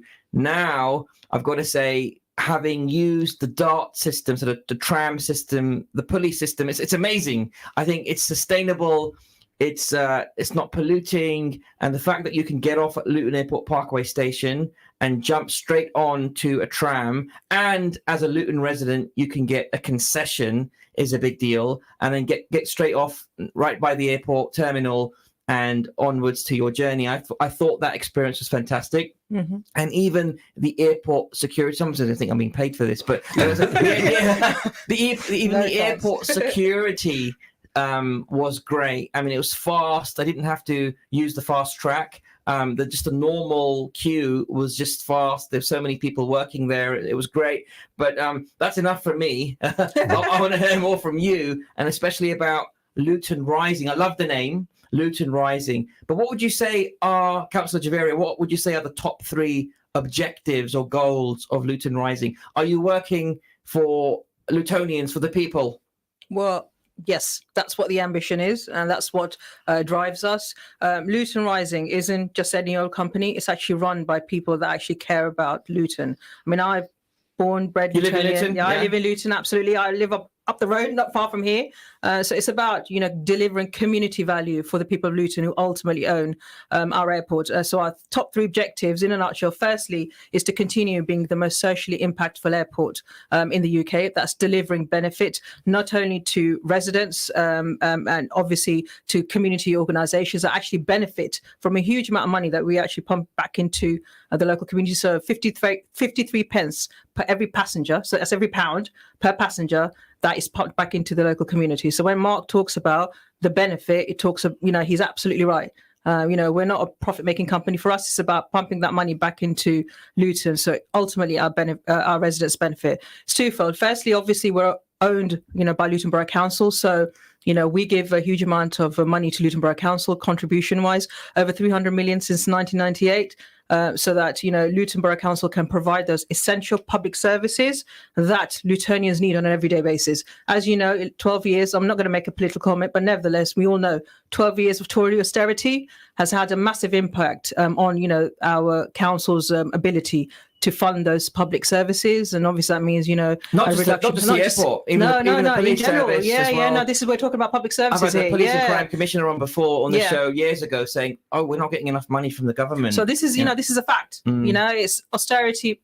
And the main source of income for local authorities actually comes from central government. So that's had a massive impact on councils such as Luton, and which is why Luton Borough Council has had to rely on commercial income. Of which, Luton Airport is the biggest, and to be able to fund those services. And obviously, second of all, is that we've been giving over 155 million to local organisations, including our charity partners, that have been able to provide support to the many tens of thousands of the most vulnerable people in our town.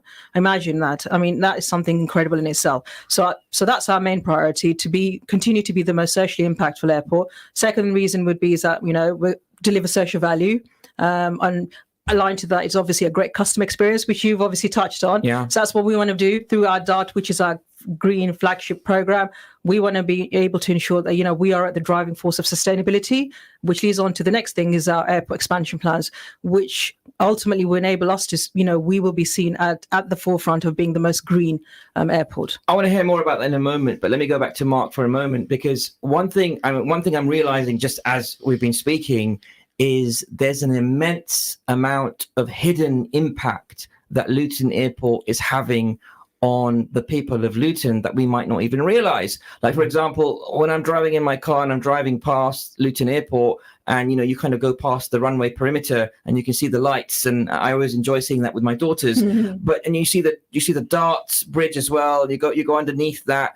I don't think we appreciate, certainly I haven't appreciated the amount of impact that Luton Airport is having on the council and the funding that it's providing. Can you give us a sample of the kind of where the money's going and how it's been spent so far? Yeah, I certainly can. So some of you may have gone to the Inspire Eid event that happened quite recently. brilliant event. The awesome Inspire Eid event, yes. And we were very proud to be the sponsor of that. Yeah. I noticed your logo on that, and I was like, "Wow, this is amazing, Yeah. amazing! Thank you for that." Yeah. Maybe some of the listeners at home went to the fireworks festival in November last year. We sponsored that. Maybe some of your listeners have to seek help from organisations like the Citizens Advisory Bureau. They depend on our donations to keep them going. So there's probably not anybody in Luton that the airport doesn't touch in some way or another, whether it's either through work or through the general prosperity that's created from having an airport, an international airport on your doorstep, or the work that we can do with the £500 million that we've invested in Luton's community over the last 25 years. Amazing, So, yeah. All sorts of charities that we support, all sorts of events that we support, because that's what we're about. We're a social enterprise that happens to own an airport. Yeah, it's a big deal. Zaffar, what are your thoughts? Yeah, I'm just going to say that I guess in the interest of balancing the discussion. There's a balancing coming up. Couple of sort of numbers that have been presented. £300 million over since 1998. You were saying, I think, as a percentage, you know how much that is in terms of the turnover of the airport. What percentage did the Luton Borough Council get? I don't want to put you on the spot if you don't know. That's fine, but it'd be interesting to find out in comparison to the income generated by the airport, how much is actually come into the council coffers. Well, of course, we don't have access to all of that income because that's income to the concessionaire. Correct. Yes. And under the concession agreement, we get paid a certain amount. And for every payment that we get, we donate 53 pence. But does any of that go into reducing the council tax, for example? Yes. Not only do we support our voluntary and community sector, but we also pay money to the council in the form of dividend or in the form of rentals and interest payments, and all of that can help to reduce the council tax. So pre-2019, when we were still able to make dividends, of course the situation is a bit different because of what happened during the pandemic. The donation, the payments that we made to the council funded social workers, funded potholes, mending streetlights as well. So literally the airport has been contributing to what we would consider essential to our streets and safety, and road safety, etc. That's a big deal. Go carry on, Mark. Well, just a few years ago, Inspire up at Stopsley was built using dividends from the airport. So nothing to do with this Inspire. Inspire Village, which is the sports centre. Yeah, that's right. Yeah. Okay. Just make sure that we were here first, by the way. And the thing is, I'm not saying you guys are doing a bad job at marketing, by the way, but I will say, as somebody who's lived in Luton for a good 11 years, I'm only coming to the realization of late that Luton Rising is behind, is contributing to a lot of the work that we're seeing, and that's a big deal. So thank you for highlighting that. But I do want to touch on the expansion plans. Sure. So we know that there's a consultation that is now going through, like any major infrastructure project in the UK, you have to go through a consultation where there's input from the community and businesses, etc., where people can give their feedback about the expansion plans. First of all, before we talk about that, what exactly is the expansion plan? Are we expecting another runway? Do we want to make the airport bigger? What exactly? How would you define and summarize the expansion plan in a nutshell, Councillor? So, in a nutshell, it's basically making best use of our existing runway. So, there's going to be no new runway, a new terminal. It's increasing passenger numbers for seeking, obviously, permission to increase passenger numbers for up to 32 million passengers per annum. So where are we at the moment per annum, roughly? Just under 18. Just under roughly 18. Just under doubling it then in that case. Yeah, very nearly. Very nearly. Okay. So it's good to see that pre-pandemic we are sort of hitting those numbers again. Whereas when the pandemic happened, it just stopped the aviation industry full stop, and it decimated the sector and obviously wiped out a lot of money for a lot of airports. So that's the main nutshell of it, and basically increasing passenger numbers from up to 32 million per annum. That also includes a new terminal. It means 11,000 more new jobs, of which over 5,000 will be in Luton, creating better opportunities for our young people, which is, as a young town, we need to ensure that as the major employer, not only in the east of England, but in Luton as well, we're able to meet the aspirations of our young people who are aspirational. They want to get the best jobs. They want to have, good, secure futures. So that's what the driving force is. And how will you make sure, for example, that those jobs will go to local people versus people coming from outside in, for example, from London or other areas? I think it's really nice to hear that Luton Airport wants to support local Lutonians, made in Luton, that have been educated maybe somewhere but actually live in Luton. That's a great thing to hear. Mm-hmm. But then how would you ensure that those jobs do go to local people? Want to take that one? Yeah, sure. Well, we've already started on that because we've agreed with the airport operator that they will, in the first instance, advertise all of their jobs locally and through local channels that people are used to using. So, for example, the Luton Borough Council job site. Inspire FM, maybe, as well? Well, that could be local certainly encourage you never know. Yeah. And we've actually seen results from that already, because the percentage of people who live in the LU1 to LU4 postcodes have increased, and they're now over 50%. Wonderful. Which is great. So it's definitely moving in the right I guess direction. the other question I probably need to address really is the quality and caliber of jobs, basically, the Luton Borough, the airport is bringing. Are we seeing an increase in higher paid jobs, or the job increase is going to be in baggage handlers, for example, not casting aspersions, but they don't tend to be as higher paid as some of the senior jobs, perhaps. This is where we are aspirational, ambitious, which is why we are working closely with the education sector in Luton, which we can be proud to say Luton Sixth Form College, you've got Barnfield College, and also Luton Borough Council recently signed a civic agreement with the University of Bedfordshire, who we are also working closely with. So we will be working closely with them. The work's already started and also, the aviation school that's up near the airport, the British Aviation School. And this is about, us ensuring that we're able to provide the essential skills and also the technical ability, and as well as the education aspects, to ensure that, our young people are able to apply for those technical and top jobs. And, it's for us to encourage, especially our young girls. I mean, one of the things I'm passionate about is about, ensuring that more young girls take up STEM subjects in school. So they can then aspire to go on to be incredible engineers and so on. So in answer to your question, it's not going to be just about, our aspiration is not just about those, baggage handling jobs, which obviously are important, but it's also about those top management jobs up at the airport. And as you know, by very definition of an airport, I mean, the main jobs are actually secured by the airlines. So it's about obviously working closely with the airlines as well.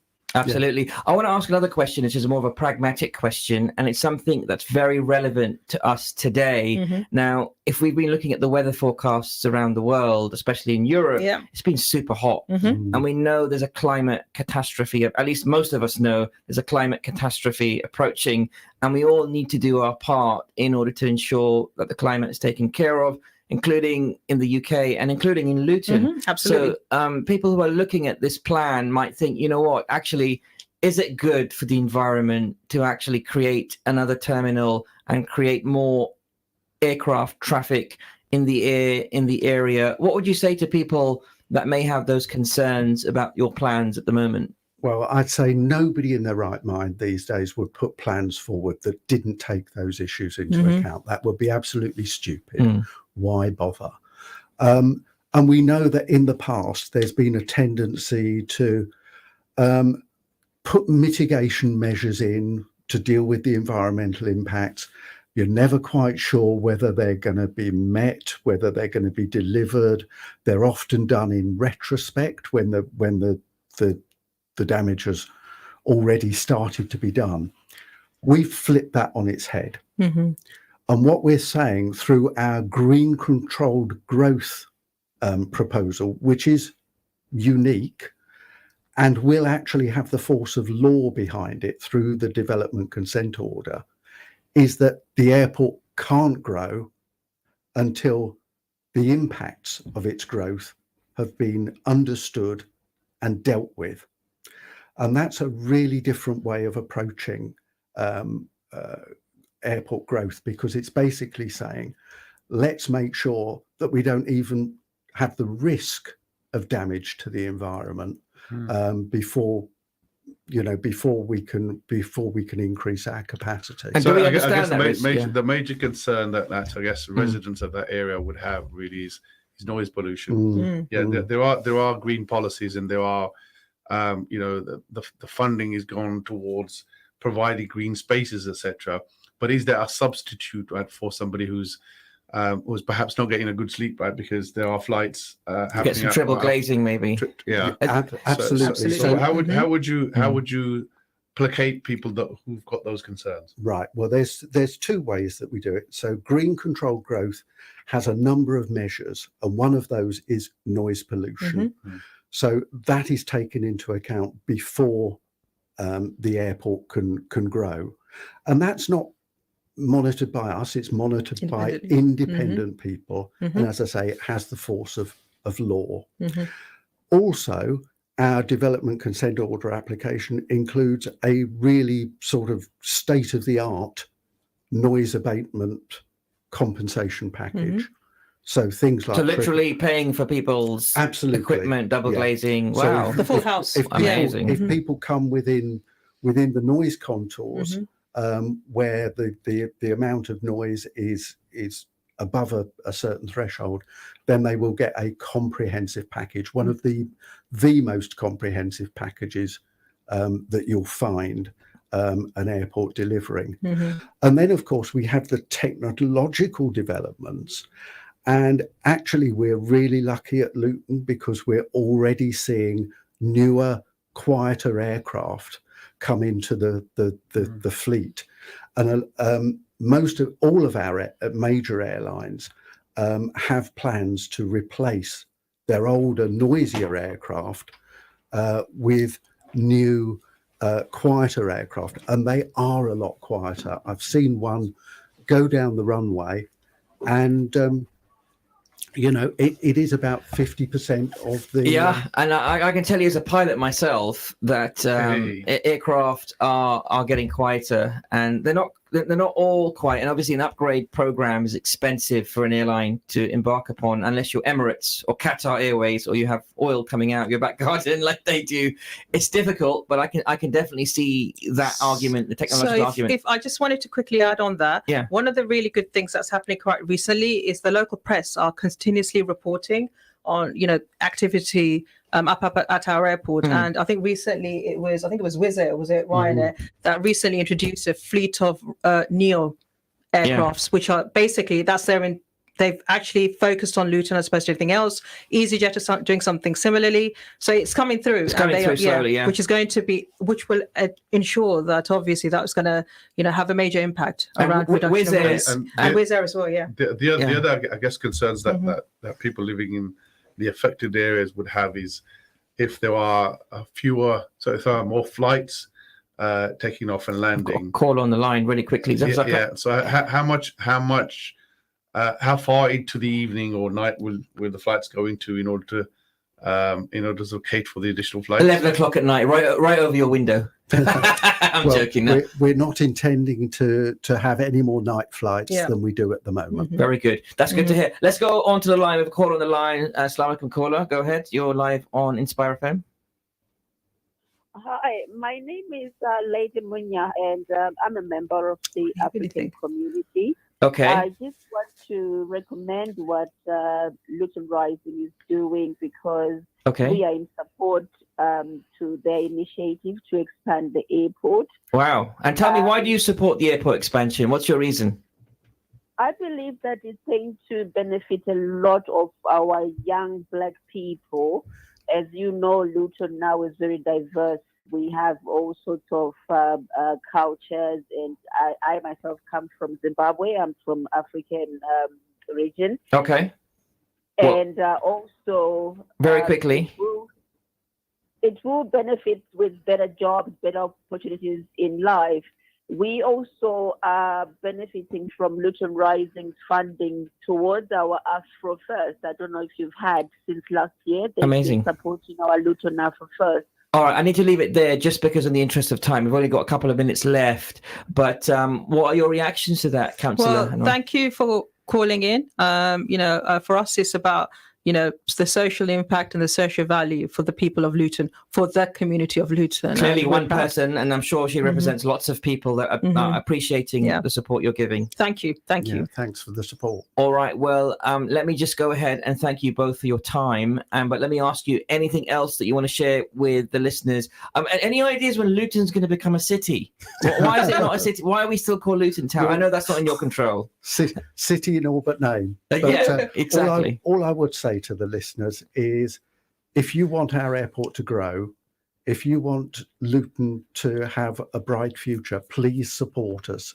And you can do that by signing the online petition at growOurAirport.org. Please support us. There you go. Absolutely. And just want to add that this petition wasn't created by us. It was created by a local member of the community who feels very passionate about the airport, its growth, and obviously everything that we do. It's not for us, not for Luton Rising whatsoever, or Luton Borough Council. This is ultimately for our young people, our local communities, and their future generations. I've got to say thank you for that. Thank you to both of you. And I do want to say that I'm very grateful for hearing these stories, and also from this caller calling in randomly, just giving and sharing their perspectives. And I think that reflects a lot of the Luton people. Let me go ahead and thank Councillor Javeria Hussain, Chair at Luton Rising, and also Mark Turner, an Executive Director also at Luton Rising. Thank you for having us. Thank you. And thank you for so seeing much. us today.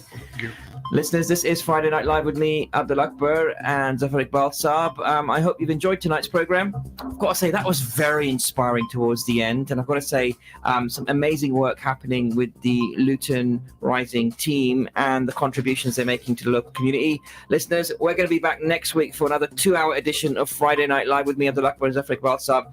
Until then, take care of yourselves and see you soon. Assalamu alaikum. Walaikum salam.